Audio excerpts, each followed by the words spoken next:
Welcome to your weekly energy download. I'm here to help you understand the collective energy that's moving through all of us right now.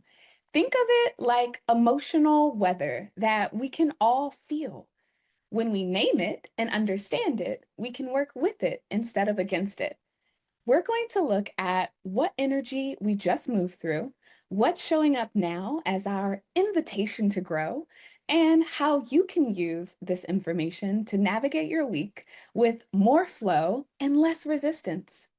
Let's dive in. We are doing the energy report. We have the link in the chat for you to be able to grab your transit overlay chart. You can also scan the QR code on the screen. When you do that, it's going to bring you back to something that says welcome back to yourself, where you will be able to enter your name and your birth information. You'll be able to enter your location of where you are and the time, and that will get you your transit overlay chart. Anything in blue is infinitely you. These were gifts that your soul chose in this lifetime to bring you into alignment with your purpose and fulfill your destiny. Ooh, mysteriousness.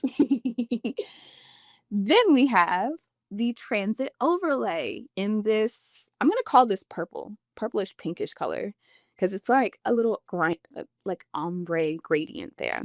And so this is going to give you access to know which gates are being activated by the current transit. Let's talk about the energy that we just moved out of. We had 7 in our sun and we had 13 in our earth.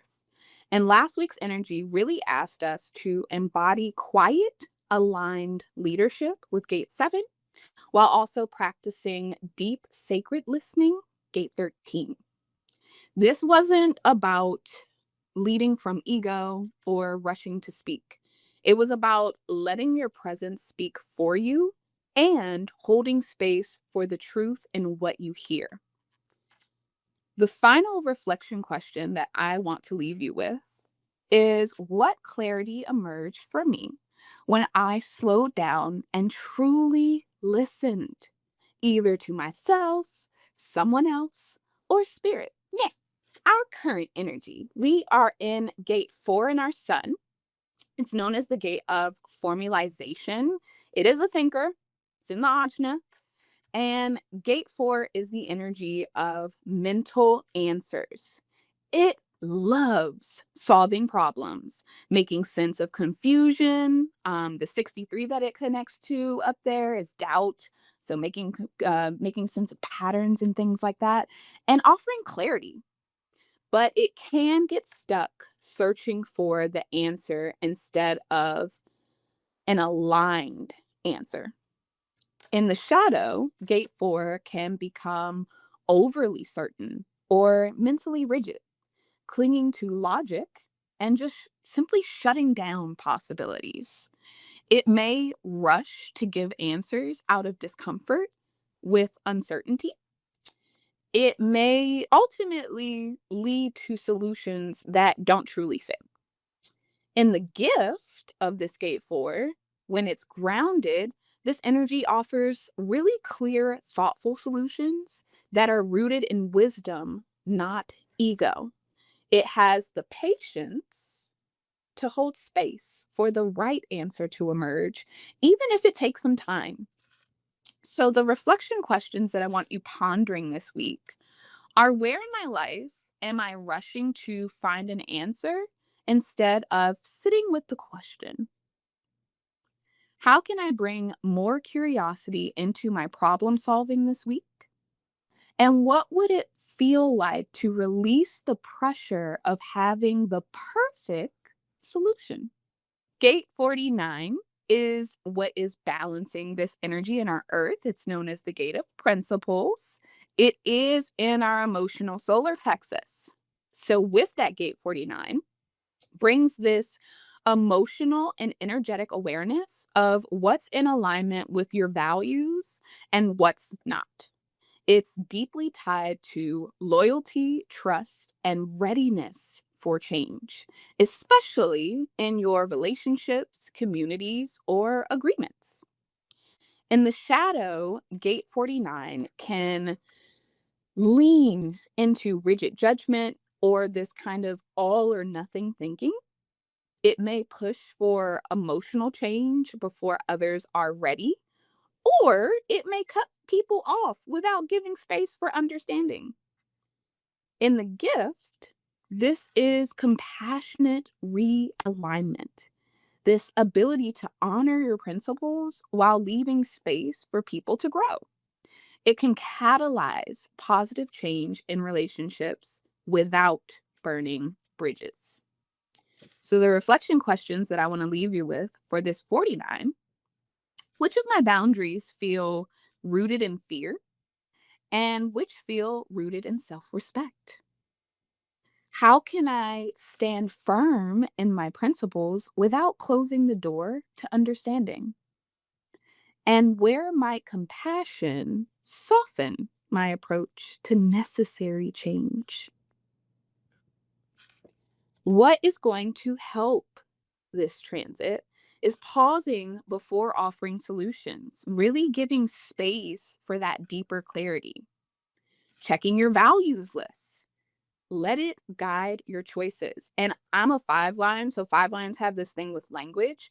If you pick a value that's like one worded that you believe you know the definition to, I invite you to look it up actually, because we have oftentimes this memorized societal definition, which has all these unconscious agreements. And for me, one of these, sympathy, I think it was. I was like, oh yeah, compassion, sympathy, empathy. And then I looked up the definition and it made me realize that empathy is what I'm looking for in a lot of situations. And that's, I remember locally in this area, people would put up like signs with just the like colorful signs. A lot of them were in yellow and blue because of the whole Ukraine thing, but just signs reminding people to have empathy around, the space here. So, invitation, optional, homework, if you will.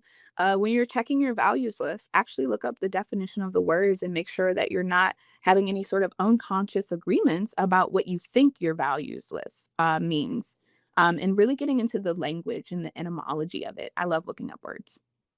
Okay. The third thing that's going to help this week is choosing dialogue over debate. So, asking questions before making judgments. I bring up the third agreement here with this one. It's always safe to ask questions, never make assumptions. Allowing space for readiness, change sticks when the timing aligns. And lastly, this one is always here, I feel like, trusting the process. Not every answer is ready right now. What might trip you up this week is answering too quickly just to resolve tension, right? Especially with that 49 in the emotional solar plexus. Patience is key, riding that wave. Judging others for not matching your pace or values. Compassion here really keeps doors open. Overthinking every decision might trip you up. The mind can't logic its way into peace as much as we want to, or we've been taught that it can. Using ultimatums to force change, that often breeds resistance, to say the least. And confusing boundaries with walls. Protection should still allow connection. This week's energy is a marriage between mental clarity and emotional alignment. Gate 4 wants to find the answer. Gate 49 wants to ensure the answer feels right. Together, they teach us that truth without compassion can feel cold, and compassion without truth can feel empty. Your challenge this week is to seek solutions that honor both mind and heart. Let yourself be curious before being certain. Let your principles guide you, but leave space for grace. And remember, sometimes the most aligned answer is not yet.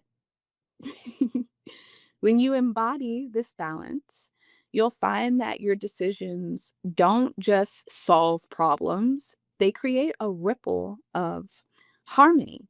in your relationships, your work, and your own inner peace. As a quick few reminders and what's on the horizon, this week, tomorrow, Wednesday, we have Heart Seat Coaching. So, this is where you can bring questions about your chart, your family's charts, your boss's chart. If you got a boss, right? If you your own boss, bring your chart. You can also bring questions about like marketing, family coaching, just whatever kind of questions. This is Wisdom Wednesday, and that's tomorrow. Then on Thursday, we have the networking at 4. And on Friday, this is a busy week. On Friday, we do have the masterclass, Say It Anyway. So if you have not reserved your seat for that yet, we're going to be talking about and busting through visibility fears. So that's what this one is. It's going to be on Friday at 8 p.m. At 7:30, the doors are going to open early for a little networking lounge. So it's Friday. Bring your favorite beverage. It can be alcoholic or non-alcoholic. It can be tea, whatever you want.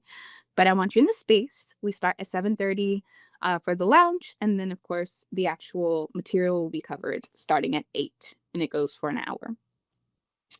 And then for my people who are like, I want to know what's on the horizon, this is a little bit farther away.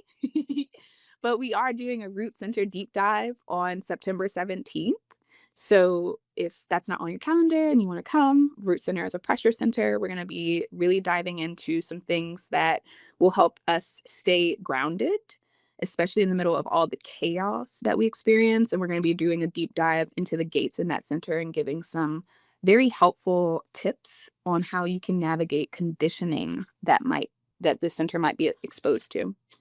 And then lastly, as you saw, each of the events that we have, they're either for Spark, which is our free tier, Ember, which is our next level of support, and Awaken, which is currently the highest touch point for support. If you feel a call to be in any one of those spaces and you are not in those spaces yet, let's have a chat. I put a link in the chat and there's a QR code on the screen for you to book a quick 15-minute call to see what is your next right step. Every Tuesday morning, we gather live in Limitless University for what I call our weekly energy alignment. We start by celebrating wins because your victories matter and deserve to be witnessed. Then we dive into the week's collective energy together, and we close in gratitude, setting the foundation for a week of flow and alignment. The transit report you just heard is one piece of our hour-long gathering. And there's something really special about experiencing this energy work in real time with other humans who get it. You can join us at diamonddripconsulting.com, and you can also find that link in the show notes.